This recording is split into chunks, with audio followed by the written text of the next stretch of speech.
Hi everyone. अब बात करने वाले हैं कि रिएक्ट टेस्ट केसेस की ग्रुपिंग कैसे कर सकते हैं विद डिस्क्राइब फंक्शन। और यहाँ पे आपके पास कुछ क्वेश्चंस बनेंगे जैसे कि रिएक्ट टेस्टिंग के अंदर डिस्क्राइब फंक्शन होता क्या है, इसका क्या यूज है, और जो टेस्ट केसेस होते हैं उनकी ग्रुपिंग क्यों करनी है, उससे हमें क्या बेनिफिट होगा। सबका आंसर दूंगा एक एक करके। पहले पॉइंट्स के साथ में स्टार्ट करेंगे। सबसे पहले बेसिक क्वेश्चन देखेंगे कि डिस्क्राइब होता क्या है, और डिस्क्राइब के साथ में हम लोग टेस्ट केसेस के ग्रुप्स कैसे बना सकते हैं, उन ग्रुप्स को कैसे रन कर सकते हैं, और डिस्क्राइब के अंदर स्किप एंड ओनली ये दो चीजें क्या होती हैं, नेस्टेड डिस्क्राइब क्या होता है, उसके बारे में बात करने वाले हैं। ऑल राइट, वापिस से पहले क्वेश्चन की तरफ चलते हैं कि डिस्क्राइब होता क्या। देखो, जब भी आप किसी कंपोनेंट के टेस्ट केसेस लिखते हो तो बहुत बार ऐसा होता है कि आपको टेस्ट केसेस दो चार नहीं 20 25 30 या फिर उससे भी ज्यादा लिखने पड़ सकते हैं। एग्जाम्पल मैं आपको बताता हूँ। मान लो आपने कंपोनेंट बनाया, उसके अंदर आपके पास 10 12 इनपुट फील्ड्स हैं, उनकी आप टेस्टिंग करोगे। उसके अंदर एपीआई कॉल भी हो रही है, आप उसकी भी टेस्टिंग करोगे। उसके अंदर कुछ बिजनेस लॉजिक भी लिखा है, कुछ तगड़ा सा लॉजिक भी लिखा है, कुछ शॉर्टिंग का या फिर किसी और चीज का, आप उसकी भी टेस्टिंग करोगे। सो इतने सारे टेस्ट केसेस हो गए। अब अगर आप इनको डायरेक्टली एक एक करके टेस्ट करोगे तो बहुत बार आइडेंटिफाई करना मुश्किल हो जाता है कि यूआई की टेस्टिंग है, एपीआई की टेस्टिंग वाला फंक्शन है, या फिर जो लॉजिकल पार्ट है उसकी टेस्टिंग वाला फंक्शन है। उस केस में हम लोग क्या करते हैं, अलग अलग से ग्रुप्स बना देते हैं। जैसे कि एक ग्रुप बनाया जिसके अंदर हम लोग यूआई की टेस्ट केसेस लिखेंगे, सेकंड वाला ग्रुप बनाया जिसके अंदर हम लोग एपीआई की टेस्ट केसेस लिखेंगे, थर्ड वाला बनाया जिसके अंदर हम लोग हमारे लॉजिकल फंक्शंस हैं उसके टेस्ट केसेस लिखेंगे। अब उससे और भी बड़े सारे बेनिफिट्स मिलेंगे। मान लो आप ओनली यूआई वाले टेस्ट केसेस रन करना चाहते हो, अदरवाइज सारे के सारे टेस्ट केसेस रन करोगे तो मान लो आपको ज़्यादा टाइम लग रहा है, 5 6 मिनट लग रही है अगर टेस्ट केसेस ज़्यादा है तो। सो उसके अंदर अगर ओनली यूआई वाले टेस्ट केसेस रन करना चाहते हो ना, तो ग्रुप्स की हेल्प से जो दूसरे वाले टेस्ट केसेस हैं आप उनको स्किप करके ओनली यूआई वाले टेस्ट केसेस रन कर सकते हो। या फिर अगर आप ये चाहते हो कि बस ये स्पेसिफिक वाला ग्रुप है ना, ये स्किप हो जाए और बाकी सारे के सारे रन हो जाए, वो भी आप लोग कर सकते हो। ऑल राइट, अच्छा अब ये सब होगा कैसे, अब हम लोग डिस्कस करते हैं कोड के साथ में। तो सबसे पहले अगर मैं यहाँ पे नॉर्मली जो लास्ट वाले पार्ट के अंदर हम लोगों ने टेस्ट केसेस बनाए थे उनको मैं यहाँ पे रन करने की कोशिश करता हूँ। तो बहुत सिंपल है, रन तो करना सेम ही होता है, npm रन टेस्ट ऐसे लिखता हूँ। तो जितने भी मैं यहाँ पे ए लिख क्या हुआ भाई, वापिस से रन करता हूँ, किसी वजह से रन नहीं हुआ। अच्छा, तो इसने यहाँ पे क्या करा, जो हमारे पास दो टेस्ट केसेस थे इसके हम लोगों ने यहाँ पे हेडिंग लिखी, जैसे कि test first react app case, ये आ गया यहाँ पे, इसका डिस्क्रिप्शन है। और दूसरा डिस्क्रिप्शन कौन सा हमारा, टेस्ट इनपुट बॉक्स, इसका भी यहाँ पे आ गया। अब अगर एक एक के यहाँ पे बहुत सारे आ गए ना तो हमको आइडेंटिफाई करना मुश्किल हो जाता है, इसलिए हम लोग ग्रुप्स बना सकते हैं। अब ग्रुप्स कैसे बनेंगे यहाँ पे देखते हैं। इसको मैं एक बार के लिए यहाँ पे हाइड कर देता हूँ, ठीक है। सिंपली आपको डिस्क्राइब फंक्शन यूज करना है। डिस्क्राइब फंक्शन आपको दो पैरामीटर ऐड करने के लिए बोलेगा। पहला पैरामीटर जो भी आप ग्रुप का नाम देना चाहते हो, जैसे कि या फिर ग्रुप का डिस्क्रिप्शन देना चाहते हो, जैसे कि यूआई टेस्ट केस ग्रुप, मैं इस तरीके से लिख देता हूँ। ऑल राइट, और सेकंड के अंदर मैं यहाँ पे कॉल बैक फंक्शन दूंगा जो कि मैं यहाँ पे रन करूंगा डायरेक्टली। इसके अंदर जो हम लोगों ने यहाँ पे टेस्ट केसेस लिखे थे ना, इसके अंदर लिख सकते हो। अब मैं यहाँ पे क्या करता हूँ, एक टेस्ट केस बनाता हूँ। चाहो तो आप इनको कॉपी कर सकते हो, बट ठीक है, खुद से जितना लिखेंगे उतनी हमारी बेटर प्रैक्टिस होती रहेगी। तो मैं यहाँ पे टेस्ट केस लिखता हूँ। इसके अंदर भी हमें पता है कि हमें दो ही पैरामीटर पास करने हैं, वैसे तीन भी कर सकते हो, उसके बारे में कभी बात करेंगे, अभी दो ही करेंगे हम लोग बिकॉज थर्ड वाला ऑप्शनल होता है। तो मैं यहाँ पे करूँगा टेस्ट केस 1, ठीक है। एंड यहाँ पे इस तरीके से कॉल बैक फंक्शन देंगे, ठीक है। अब यहाँ पे जैसा हम लोग नॉर्मल काम करते हैं ना, रेंडर करना, उसके बाद में जो स्क्रीन में से गेट बाय रोल निकालना और बाद में कुछ मैच करना, सेम इसी तरीके से चीज़ें करनी है। सो मैं यहाँ पे क्या करता हूँ, यहाँ पे लिखता हूँ रेंडर, और जिस भी कंपोनेंट को आप रेंडर करना चाहते हो, हमारे पास ऐप वाला कंपोनेंट है, इसको रेंडर कर लेते हैं। कूल, कोई दिक्कत नहीं है। Let check input equal to screen dot get by role, ठीक है, ये करेंगे। और यहाँ पे कर देंगे टेक्स्ट बॉक्स, ठीक है। टेक्स्ट बॉक्स निकाल लिया हम लोगों ने।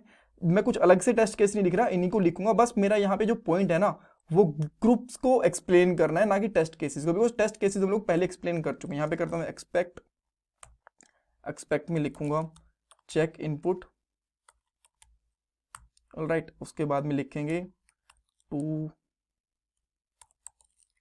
हैव एट्रीब्यूट, और एट्रीब्यूट का नाम जैसे कि मैं यहाँ पे लिखता हूँ नेम, और नेम हमारे पास क्या हो सकता है, इसका यूजर नेम। अगर मैं यहाँ पे ऐप वाले कंपोनेंट में जाता हूँ ना, तो आप यहाँ पे देखोगे जो नेम है ना इनपुट बॉक्स का, वो क्या है, यूज़र नेम। तो ये टेस्ट केस बिल्कुल इसके अंदर पास होना चाहिए। अब मैं यहाँ पे आके इसको रन करने की कोशिश करता हूँ फिर से, राइट। सिंपली मैं यहाँ पे लिखता हूँ npm run test, और आफ्टर दैट अब देखो यहाँ पे ग्रुप का नाम अलग, ऊपर वाले 2 टेस्ट केसेस तो अलग से हैं। अब मेरे पास यहाँ पे ग्रुप का नाम आ गया, ग्रुप के अंदर एक टेस्ट था हमारा, वो अलग से रन हुआ, ठीक है। अब अगर इसके अंदर 2 टेस्ट केसेस होंगे, मैं इसका एक अलग से इसी तरीके से बना देता हूँ टेस्ट केस 2, और इसी तरीके से टेस्ट केस 3। तो अब ये ग्रुप के अंदर बता रहा है कि इस ग्रुप के आपके इतने टेस्ट केसेस रन हो रहे हैं, राइट। तो हमारे एक अलग से ग्रुप बन गया ना। अब मैं क्या करता हूँ, ताकि थोड़ा सा मैं आपको दूसरा ग्रुप भी बना के दिखा पाऊँ, इसी को कॉपी कर लेता हूँ मैं, ठीक है। जस्ट आप केस समझना कि मैं आपको एक अलग से ग्रुप बना के दिखा रहा हूँ, कुछ ज़्यादा इनमें ज़्यादा चेंज नहीं करूँगा, मैं डिस्क्रिप्शन में चेंज करूँगा। यहाँ पे लिखता हूँ मैं API test cases, test case API test case 1, API test case 2 और API टेस्ट केस 3। अब ये मान के चलो, ठीक है। अब हम लोग इसको अगेन फिर से ओपन करते हैं और इसको रन करके देखते हैं, ठीक है। चाहो तो इसको क्विट करके दोबारा से भी रन कर सकते हो, कोई दिक्कत नहीं है, राइट। सो अब देखो, अब इसने इसके अलग से ग्रुप्स बना दिया, एक UI वाला ग्रुप बना दिया, एक ये वाला ग्रुप बना दिया। अब जैसा मैंने आपको बताया, मान लो आपने यहाँ पे खूब सारे कोड लिख रखे हैं, आप एक को स्किप करना चाहते हो दोनों में से, या फिर एक को ही रन करना चाहते हो, ठीक है। तो आप क्या करोगे, मान लो आप जो पहले वाला ग्रुप है इसी को रन करना चाहते हो, UI वाले को, API वाला है इसको रन नहीं करना चाहते, ठीक है। तो आप क्या कर सकते हो, यहाँ पे लिखोगे सिंपली,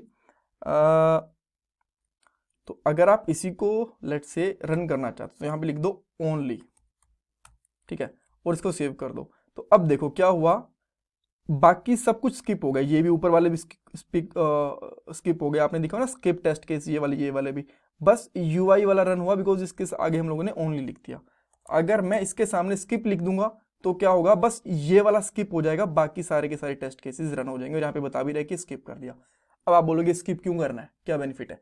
बहुत बार ऐसा होता है कि आप इनको, या तो ये आपके ऑलरेडी परफेक्टली काम कर रहे हैं, मान लो जिसको आपने स्किप करा है, इसके अंदर बहुत सारे टेस्ट केसेस हैं, ये टेस्ट केसेस आपके ऑलरेडी परफेक्टली रन कर रहे हैं, आपको पता है कि इनके अंदर कोई इशू नहीं आएगा, तो क्यों आप इनको बार बार रन करके टाइम वेस्ट करोगे। अभी तो छोटी सी एप्लीकेशन है, ज़्यादा टाइम नहीं लग रहा टेस्ट केसेस को रन करने में। जब खूब सारे टेस्ट केसेस हो जाएंगे ना, 200 300 400 500, तो बहुत ज़्यादा टाइम लगता है टेस्ट केसेस रन करने में।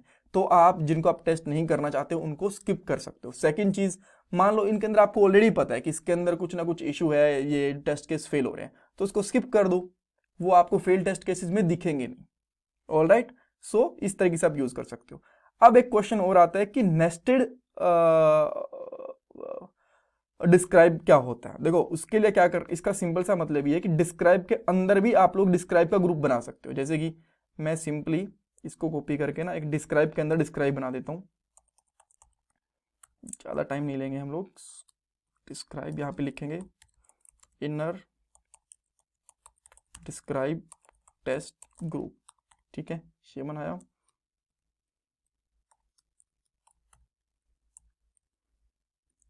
इस तरीके से हम लोग ये कर लेंगे। आफ्टर दैट हम लोग क्या करेंगे, यहाँ पे आके ए प्रेस करेंगे और इसको फिर से रन करने की कोशिश करते हैं। npm रन टेस्ट करेंगे। आफ्टर इसने क्या बोला, देखो ये इनर वाला है ना, ये अलग से रन हो गया, ठीक है, इनर टेस्ट ग्रुप बन गया हमारा। इसके बराबर एक और बना सकते हो, उसके अंदर इनर के अंदर एक और इनर बना सकते हो। सो अगर आपको नेस्टेड ग्रुप बनाने हैं तो वो भी आप बना सकते हो, इसमें कोई दिक्कत नहीं आएगी। सो आई होप आपको डिस्क्राइब का कॉन्सेप्ट समझ में आया होगा। स्किप क्या करता है, ओनली क्या करता है, नेस्टेड डिस्क्राइब क्या होता है, सब कुछ समझ में आ गया होगा। कुछ क्वेश्चन है, कुछ डाउट है, मुझे कमेंट सेक्शन के अंदर पूछ सकते हो। Please don't forget to subscribe my channel, like this video and share your feedback in comment box. देखो आपको कोई पैसा वैसा नहीं देना होता लाइक करने के लिए, सब्सक्राइब करने के लिए, कमेंट करने के लिए, सो प्लीज डू दैट, इससे मुझे थोड़ा सा मोटिवेशन मिलता है। Alright, thank you so much. और ये मेरा पेटीएम का डोनेशन नंबर है।